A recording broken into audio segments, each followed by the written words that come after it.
Assalamualaikum warahmatullahi wabarakatuh. Perkenalkan, saya Nurul Gultom dari Peminatan Epidemiologi dengan NIM N1A119224. Nah, pada kesempatan kali ini saya akan menyampaikan materi tentang screening risiko tinggi pada wanita usia subur dan remaja putri. Sebelum kita masuk pada screening pada wanita usia subur dan remaja putri, akan lebih baik jika kita mengetahui apa itu screening dan tujuan dari screening. Screening adalah identifikasi dugaan penyakit atau kecacatan yang belum dikenali dengan menerapkan pengujian, pemeriksaan, atau prosedur lain yang dapat diterapkan dengan cepat.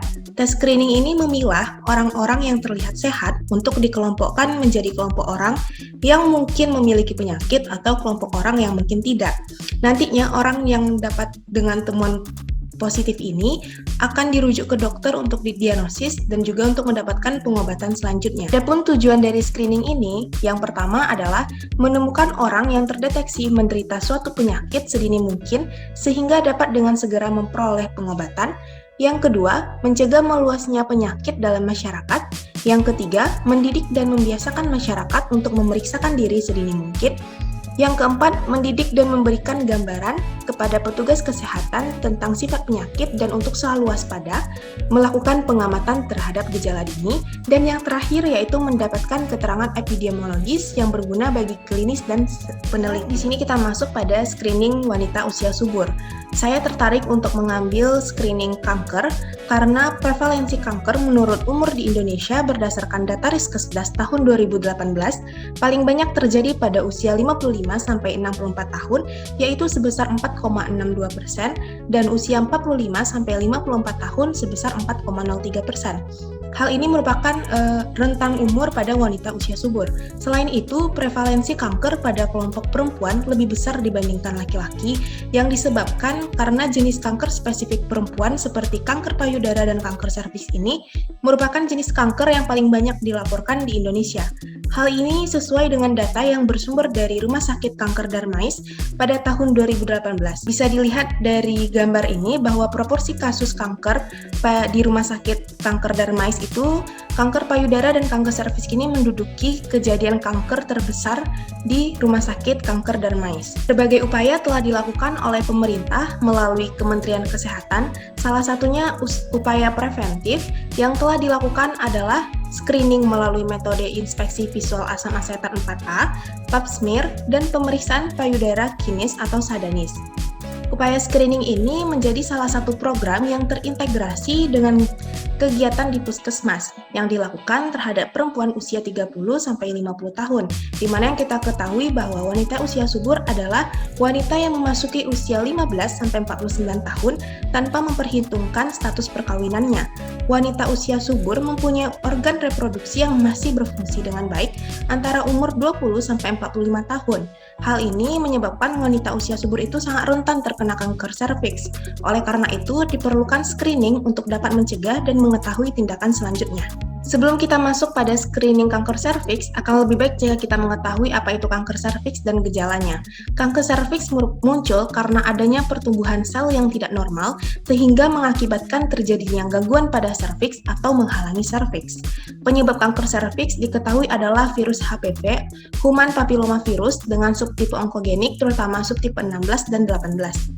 Adapun gejalanya yaitu ada bercak atau pendarahan setelah hubungan seksual, di luar masa haid, pada masa menopause. Selain itu, perempuan mengalami masa haid yang lebih berat dan lebih panjang daripada biasanya, lalu keluarnya bau menyengat yang tidak bisa dihilangi meskipun sudah diobati, dan yang terakhir timbulnya nyeri panggul atau perut bagian bawah bila ada radang panggul. Untuk deteksi dini kanker serviks sendiri itu terbagi menjadi 4. Yang pertama, pemeriksaan pap smear.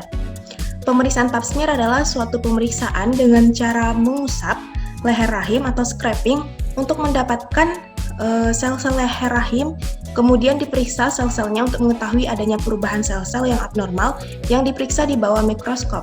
Untuk pemeriksaan pap smear ini terdiri dari 6 kelas, dari kelas 0 sampai kelas 5. Pemeriksaan 4A test merupakan tes visual menggunakan larutan asam cuka, asam asetat 3-5%, dan larutan iodium glukol pada serviks dan melihat perubahan warna yang terjadi setelah dilakukan olesan. Adapun klasifikasi dari 4 tes ini terdiri menjadi 3, yaitu 4A negatif, 4A positif, dan dicurigai kanker yang masing-masingnya penata laksanaannya itu berbeda. 3 adalah pemeriksaan kolposkopi. Pemeriksaan kolposkopi merupakan sebuah tes tindak lanjut untuk tes stop abnormal. Serviks dilihat dengan kaca pembesar yang biasanya disebut kolposkopi dan dapat mengambil biopsi dari setiap daerah yang tidak terlihat sehat. Dan yang terakhir adalah tes DNA HPV untuk mengidentifikasi apakah tipe HPV yang menyebabkan kanker serviks itu terjadi. Selanjutnya, ada faktor-faktor yang mempengaruhi wanita usia subur untuk melakukan screening kanker serviks yang dibagi menjadi 3, yaitu faktor predisposisi. Faktor ini dipengaruhi oleh umur, status pernikahan, tingkat pengetahuan, tingkat pendidikan, sikap, status pekerjaan, dan tingkat sosial ekonomi.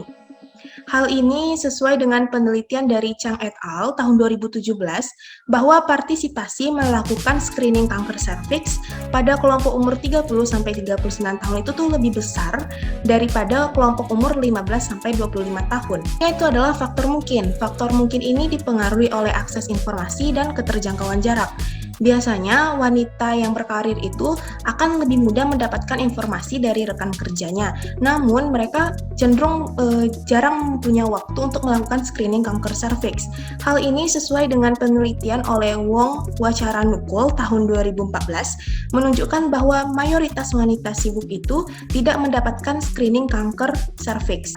Faktor penguat di sini dipengaruhi oleh dukungan keluarga, dukungan petugas kesehatan, dukungan kader kesehatan, dan penyuluhan. Selanjutnya kita masuk pada screening remaja putri.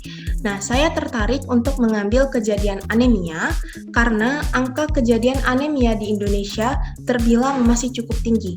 Berdasarkan data Riskesdas tahun 2018, prevalensi anemia pada remaja itu sebesar 32%. Artinya, 3-4 orang remaja dari 10 remaja itu menderita anemia. Hal ini dapat terjadi karena kebiasaan asupan gizi yang tidak optimal dan kurangnya aktivitas fisik. Selain itu, mengapa remaja putri itu merupakan rentan terkena anemia? Karena pada usia 14-15 tahun itu, kebutuhan absorpsi zat besi pada remaja putri itu meningkat. Selain itu, remaja putri juga mengalami menstruasi setiap bulannya. Sebelum kita masuk pada screening anemia, apa itu anemia? Anemia adalah suatu kondisi ketika tubuh kekurangan sel darah yang mengandung hemoglobin untuk menyebarkan oksigen ke seluruh organ tubuh. Lalu dampaknya terhadap remaja putri, yang pertama itu dapat memberikan kontribusi negatif pada kehamilan remaja putri kelaknya.